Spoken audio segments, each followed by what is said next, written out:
Welcome to the Risk Wheelhouse, the podcast where we navigate the ever-changing seas of risk management and technology. Join your hosts, Ori Wellington and Sam Jones, as they steer you through the latest trends, insights, and strategies shaping the future of integrated risk management. Ready to chart a course towards success? Hop aboard and let's set sail into today's deep dive. If you are leading a risk function, maybe prepping for a board meeting, or even just trying to get your arms around the technological chaos that surrounds integrated risk management, you definitely know the feeling. Oh, absolutely. You log into a professional site, you go to a conference, and you are just immediately drowned. Drowned is the right word. Drowned in this sea of hundreds of vendors, and all of them are promising next-gen GRC, holistic risk management, or, the holy grail, unified visibility. Right. They all claim to deliver maturity, they all claim efficiency, and their feature sets, at least on paper, all seem to overlap. It's a genuine labyrinth. It's the perfect storm. You've got information overload on one side and just relentless marketing on the other. Yeah. And we see organizations making these massive technology bets based on things like a slick user interface, or maybe they're chasing a single feature they saw in a demo. Right, the one shiny thing. The one shiny thing. And worse, they often rely on these vague, kind of self-applied maturity labels from their internal teams that don't truly reflect the organization's actual capability. So what's the core problem with that approach?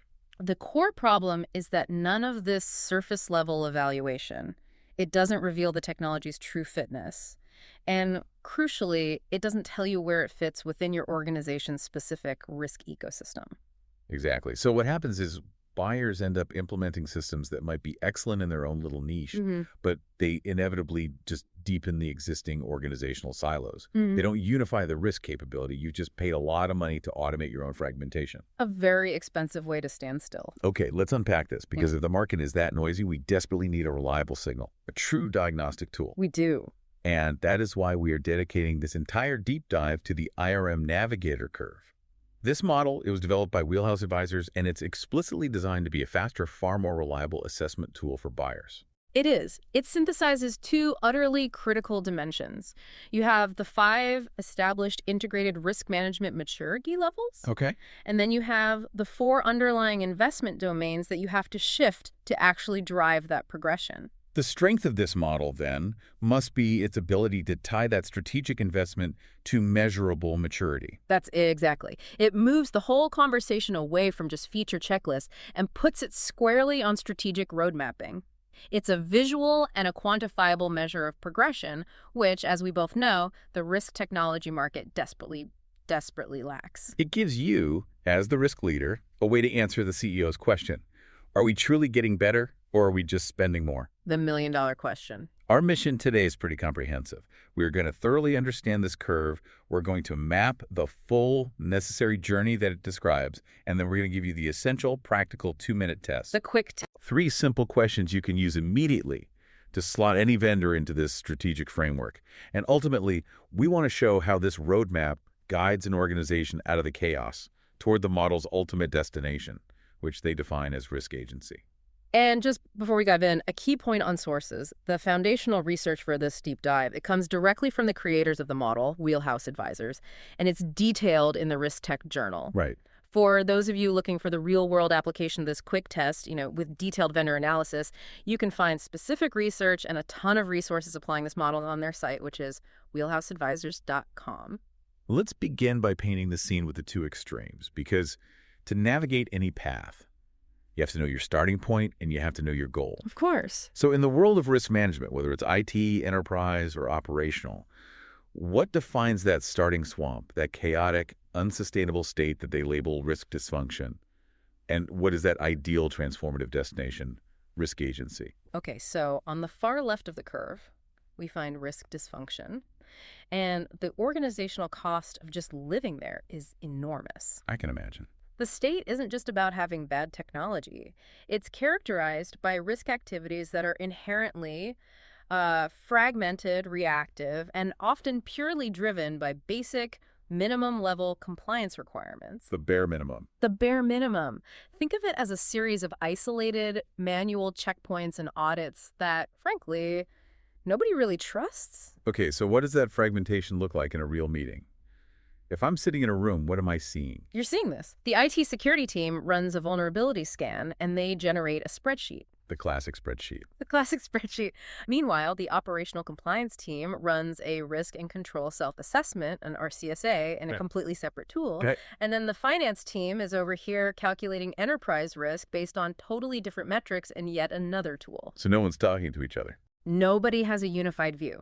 You are constantly reinventing the wheel, you're wasting countless hours in aggregation, and the data is stale before it even hits the board report. It's just compliance instrumentation. It's proof you did a thing. Exactly. It's proof you did a thing, but it's not proactive risk management.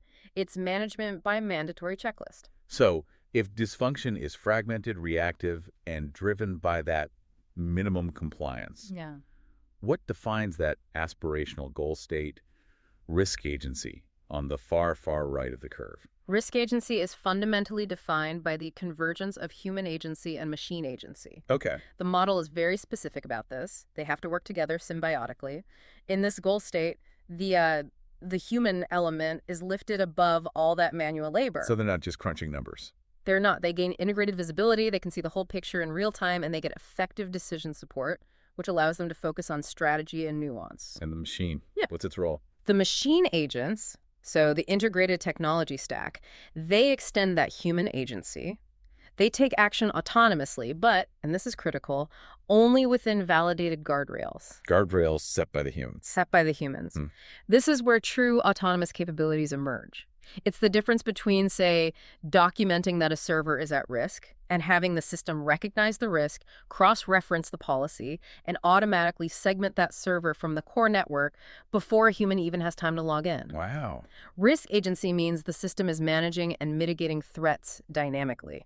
That distinction is profound. It's like the difference between getting an alert that your engine light is on and having the car automatically pull over, diagnose the issue, and order the necessary part, all within the guardrails of acceptable risk defined by the human driver. That's a perfect analogy, but here is the critical principle the curve illustrates. You cannot buy your way into maturity. It just doesn't work. You can purchase the most advanced machine learning platform available, but if your investment strategy and your organizational integration are still stuck back in dysfunction, you've just invested in a very expensive documentation tool. The Formula One car on a gravel road. Exactly. Progress requires two simultaneous realignments. It's not just about the tech. Okay, let's delve into those required realignments, because this sounds like where the strategy has to come in before you even think about buying technology. The first is the realignment of investment across risk domains. And this is a financial and a cultural commitment. Okay. Organizations often stall because they pour all their resources into one domain, let's say GRC, and then they expect that single investment to magically solve operational and technology risk problems. Which it can't. It can't. You must strategically shift your focus, sequentially moving the bulk of your investment from compliance documentation, which is GRC, up through strategic alignment, ERM, then operational efficiency, ORM, and finally into technology integration, or TRM. That sounds like a tough sell to a CFO who just wants a single system to solve everything. Why does it have to be a sequential shift? Because the domains build on each other. And the second realignment really explains why. You need the integration of core elements. Okay. The whole goal of the IRM Navigator Curve is to weave your organizational goals, your operating processes, your technological assets, and your governing policies into a single unified operating system. So they're all interconnected. They have to be. If you don't define your GRC policies correctly, you can't define your ERM goals reliably. If your ERM goals are vague, your ORM processes won't be aligned with the right strategic priorities. And if your processes are disconnected from your TRM assets, then the machine can never truly act on the human's behalf. The organization is a unified entity, and the risk system has to reflect that structure. So the technology is just the vehicle. The roadmap and the foundational infrastructure, that unification of policies, goals, processes, and assets, that's what guarantees you actually move forward. This framework really forces you to recognize that political and organizational silos are the primary enemy of progression, not a lack of technological features. That's it, exactly. The journey is deliberate, it's sequential, and it requires that deep alignment. It's a move from reacting to a specific regulation to proactively embodying risk agency by having a unified, adaptive system. Now that we understand the strategic endpoints, the start and the finish, Let's look at the engine of the curve itself. Okay. We have these 5 distinct maturity levels running vertically, which define where you are, and then 4 investment domains running horizontally, which define how you fuel the movement to the next level. We need to get into the detail here so our listeners can clearly differentiate between these steps. Let's start with the 5 levels of maturity, because understanding the leap between each stage is absolutely crucial for any kind of strategic planning. The first level is foundational. This is ground zero. Risk activities here are isolated, they're minimal, and they're usually handled by, manual spreadsheets, basic email reporting, and a reliance on documents stored in shared drives. So chaos. It's defined by documentation only. If you ask, is our risk management integrated? The honest answer is no, but we have a binder of evidence somewhere. Foundational is all about checking boxes to satisfy auditors, but it offers zero real-time insight to management. None. Exactly. So the second level is coordinated. This is the first real step toward organization. Okay. The focus here shifts to standardized reporting and workflow automation. You're finally moving off of spreadsheets and into a formal GRC tool. A single source of truth, sort of. Sort of. You might automate simple compliance tasks, route control documents for approval, or generate regular reports. Structure starts to emerge, but the activity is still heavily siloed. The GRC team might coordinate things, but they aren't integrated with the operational or the technology teams. So, coordinated moves from chaos to internal order. We've automated the routing, but we haven't automated the thinking. Well said. What's the major functional leap to get to the next level, to embedded? Embedded is transformative. This is a big jump. The focus becomes real-time monitoring and, most importantly, embedding risk processes within the core business operations. So it's not a separate activity anymore. It's not. Risk management stops being an after-the-fact check, which is what it is in the coordinated stage, and starts becoming integral to how the business actually runs. Can you give me an example? Sure. Think of a supply chain process. At the coordinated level, a human reviews the vendor's security certificate once a year and files it away. Check the box. Check the box. At the embedded level, the system automatically ingests continuous data about that vendor's security posture, and it flags a specific operational process owner before the contract renewal even comes up, because a vulnerability was detected 2 weeks ago. Ah, so it's proactive. It's proactive. This is where true decision support providing suggested actions based on live data really materializes. That makes the distinction so clear. Embedded moves from managing documents to managing actual processes. Now, what defines the leap from there to extended? Once an organization masters that internal integration that you see at the embedded level, the focus naturally expands. It goes outward and it gets more analytical. Okay. So the fourth level, extended, centers on third-party risk management and advanced cross-domain analytics. You start connecting the previously siloed data points. Like what? For instance, linking a low performance score on an internal operational metric, which is an OIM thing, to a high vulnerability score on the underlying IT system, which is TRM. So you're not just seeing the risk in your own department. You're seeing the dependencies and the ripple effects across the entire enterprise and then outward to your vendors and partners. You've got it. Correct. And the ultimate destination is the fifth and final level, which is autonomous. Risk agency. This is the state of risk agency, characterized by self-healing systems, intelligent orchestration, and machine-assisted testing and response.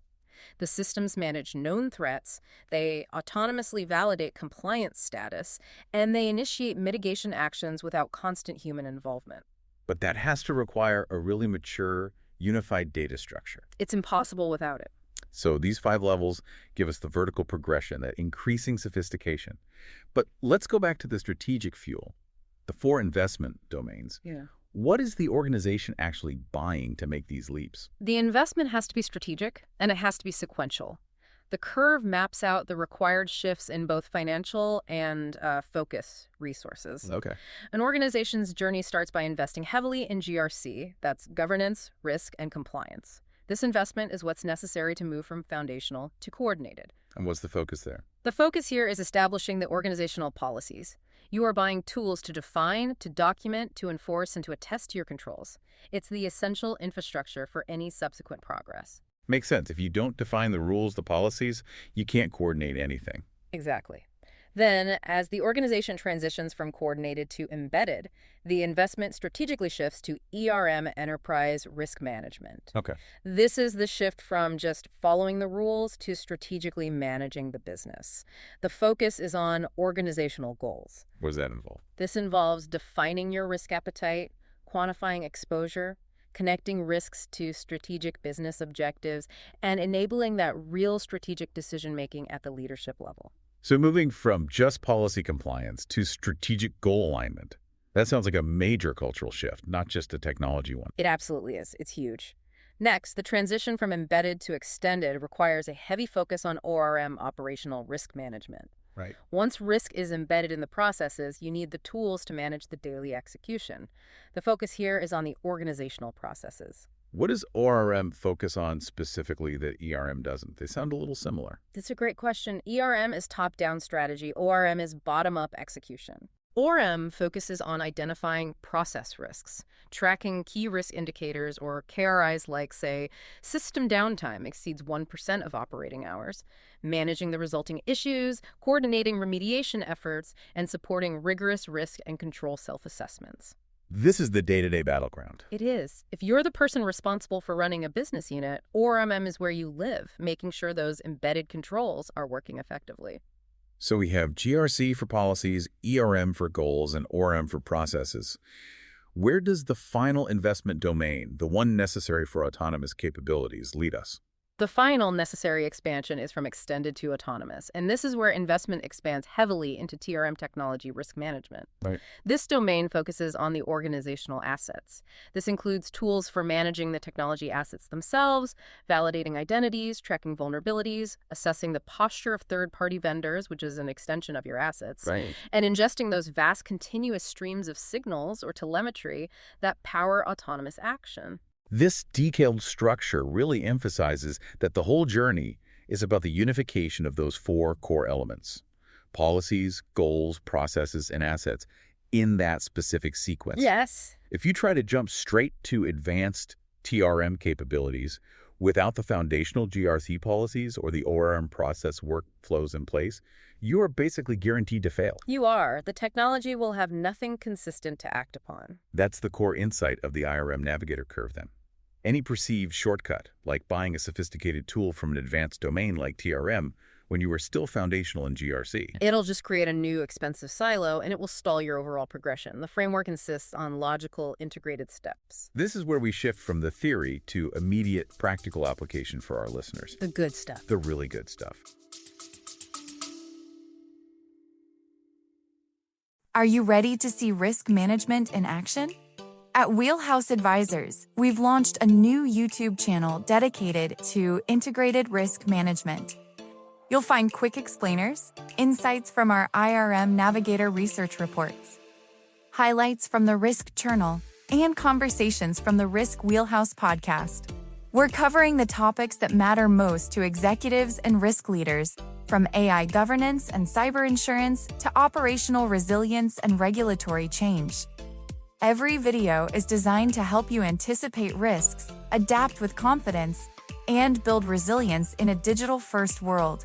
In our first video, we explain how ISO 42001, the EU AI Act, and the NIST AI Risk Management Framework can work together as a unified playbook for AI risk. Subscribe today at youtube.com/@wheelhouseadv and get the latest insights delivered directly to you. That's youtube.com/@wheelhouseadv. Subscribe now and stay ahead of the risks that matter most. If you're a risk professional or a procurement leader, you are constantly facing vendor demos. How do you cut through all the marketing fluff and apply this IRM Navigator Curve in real time? We need to drill down into that 3-question quick test that defines a vendor's strategic placement in under 2 minutes. This test is all about bypassing the vendor's stated mission and diagnosing the platform's actual functional gravity. We're looking at where their engineering muscle is concentrated and what tangible change they deliver to the buyer. Okay, let's start with question 1. Question 1. What risk domain does the platform improve next? This defines the platform's investment anchor, and the key here is specificity. Where does the buyer see the most material, measurable, incremental uplift in capability? Let's elaborate on the subtle differences in the answers you might get. A vendor might claim, oh, we handle compliance. But what kind of compliance are we talking about? Precisely. If they primarily focus on giving you a centralized repository for policy documentation or automating control assurance cycles, helping you gather evidence for SOC2 or ISO 27001, and managing audit attestations, they are fundamentally anchored in GRC. They're strengthening the foundation of your policies. They are.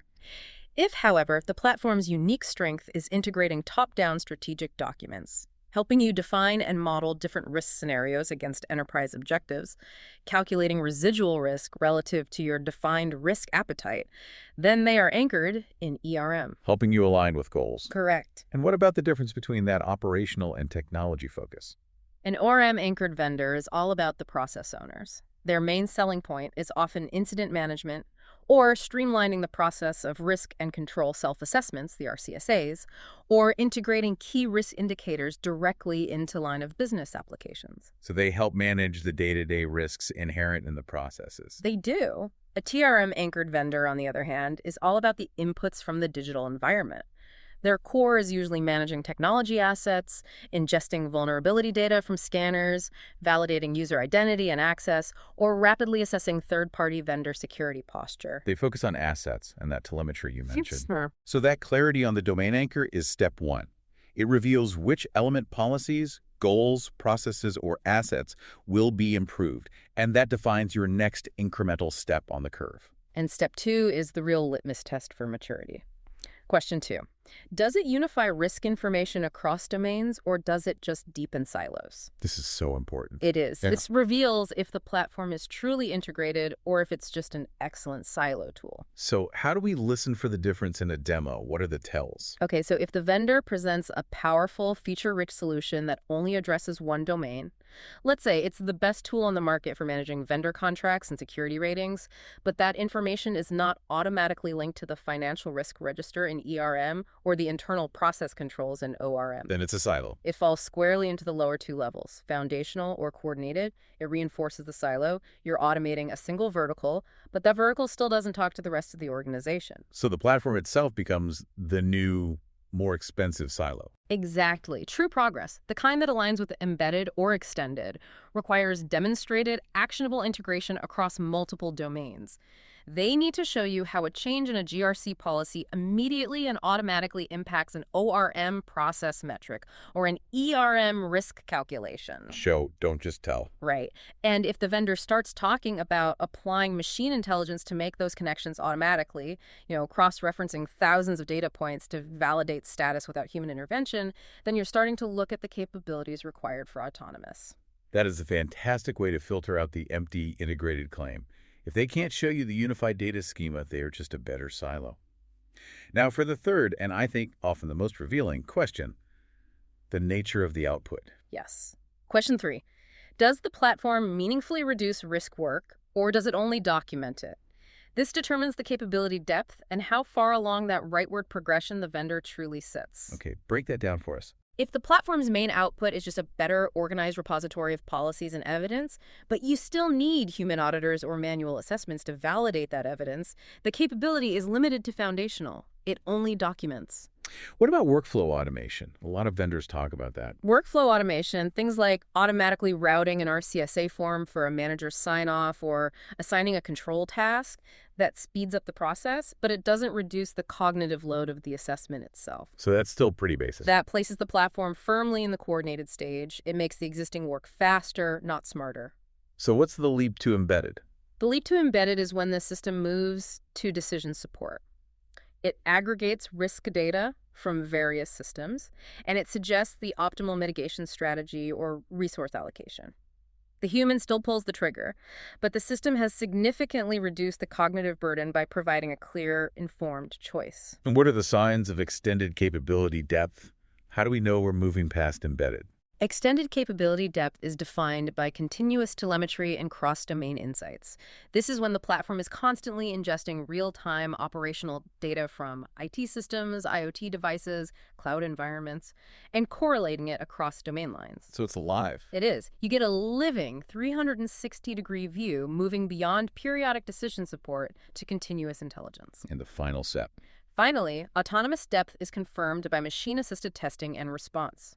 Here, the system is not just suggesting things, it is initiating actions. Like what? Quarantining endpoints, automatically updating firewall rules, or validating control status based on continuous monitoring data. It embodies true machine agency, all within those human-defined guardrails. That three-question diagnostic tool domain anchor, unification, and capability depth is really the strategic shortcut we talked about. It is. It strips away all the marketing jargon, and it forces the conversation back to the strategic gain on the progression map. Now, let's see how combining those three diagnostic answers provides that immediate, unambiguous clarity. This is how you can instantly slot any vendor and define their strategic value. Okay. This is how the model simplifies strategic decision-making in what is a very complex market. We can run through, say, 4 specific common profiles you will definitely encounter when you're evaluating vendors. Let's do it. Example A.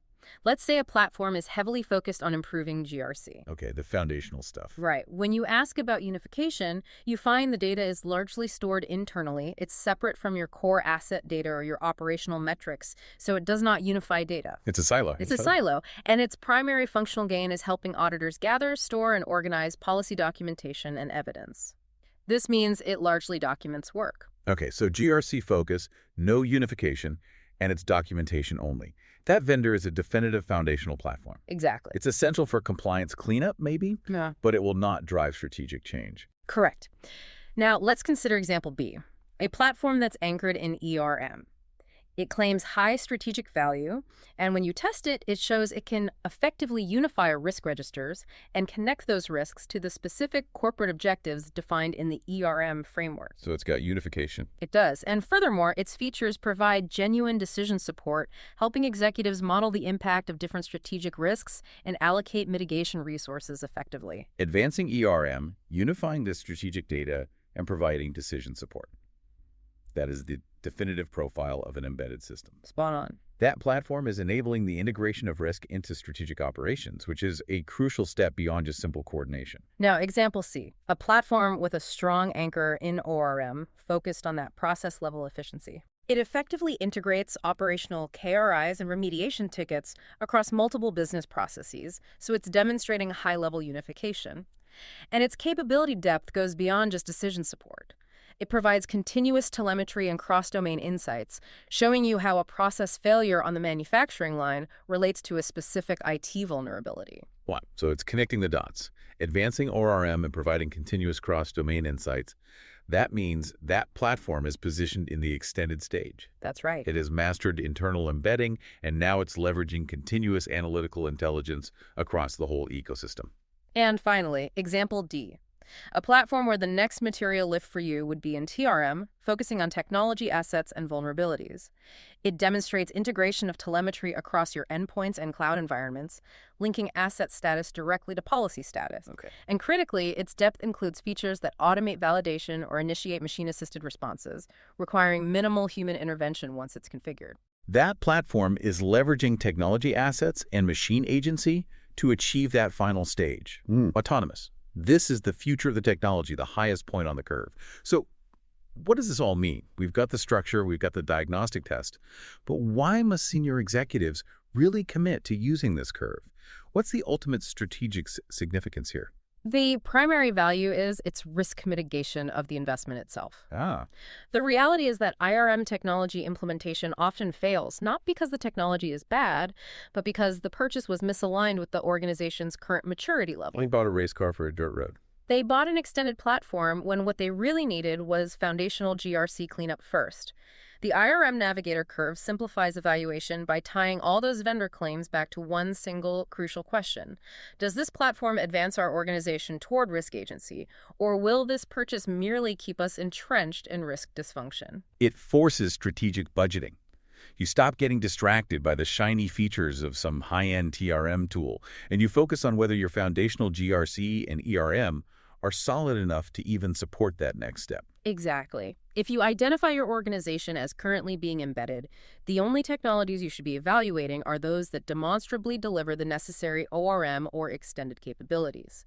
This framework helps you say no to politically motivated purchases and maintain a roadmap that's grounded in measurable progression. So every investment is guaranteed to be a step forward. It ensures every investment aligns with advancing the unification of your organization's goals, processes, assets, and policies. I love that. It turns the entire vendor selection process from a simple feature comparison exercise into a rigorous roadmap alignment exercise. You're buying a strategic step forward, not just a product. And that clarity is so vital, especially when you have two vendors with very similar marketing.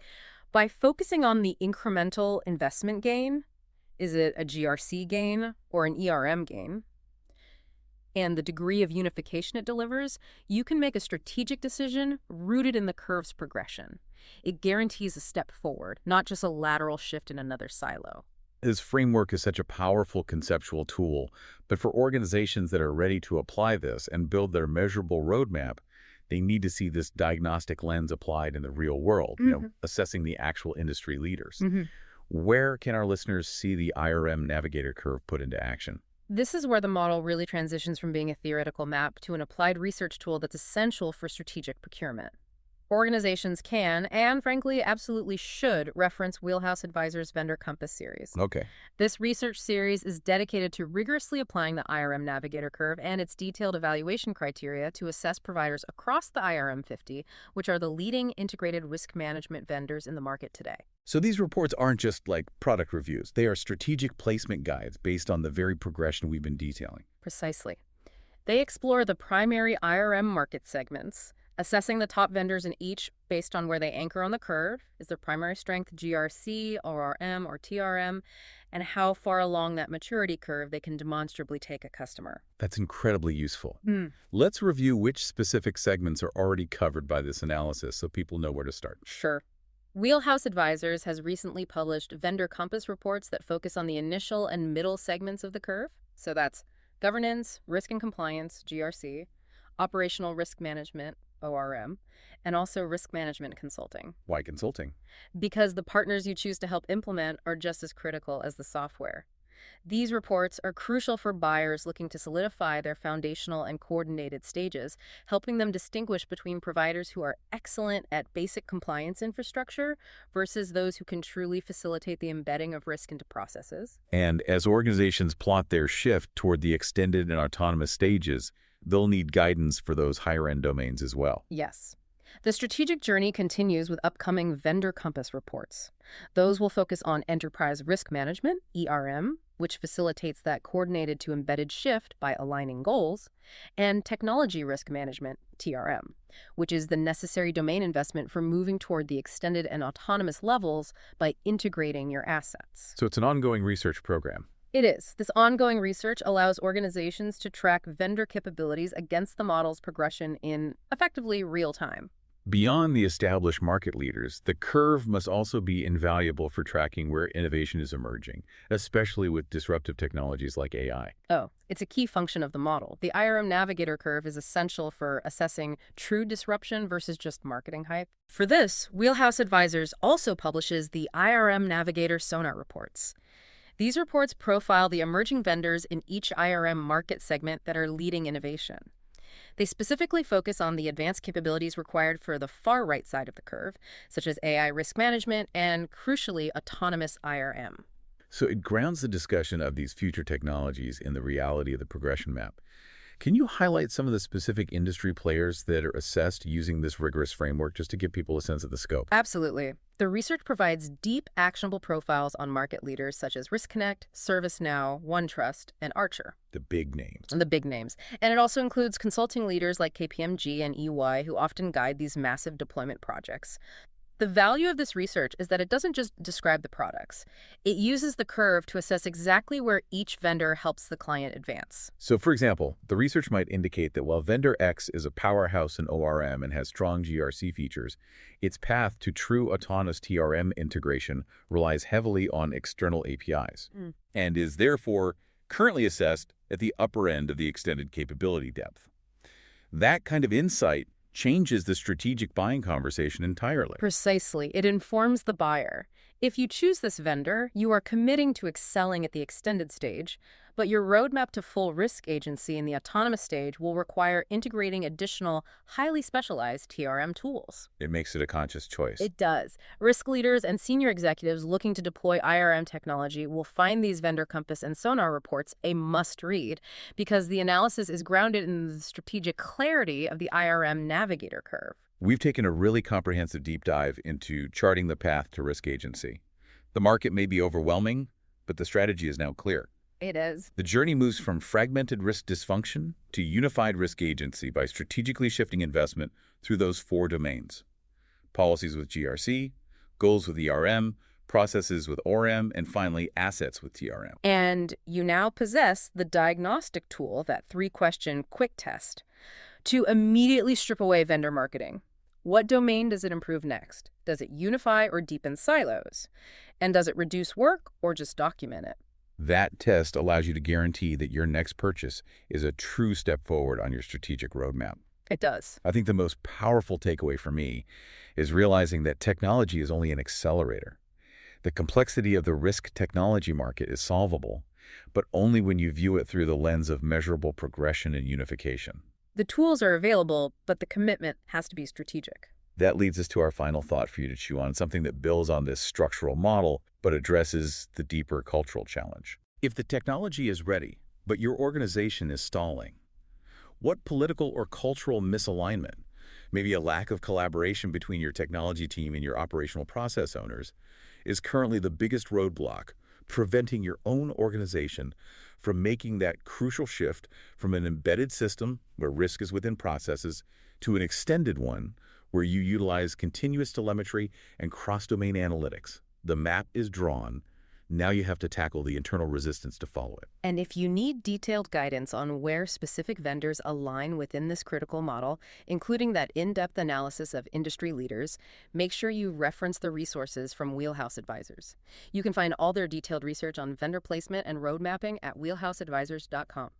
That's all the time we have for this deep dive. We hope this framework gives you the clarity you need to navigate the risk tech market with confidence. We'll talk to you next time. That wraps up another episode of the Risk Wheelhouse. Thank you for spending time with us at Wheelhouse Advisors today. We hope you found the conversation insightful and actionable for your organization's risk strategies.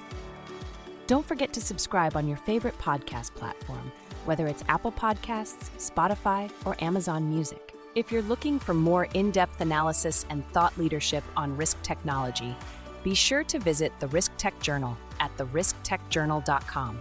It's your go-to source for comprehensive articles, expert interviews, and the latest trends shaping the industry.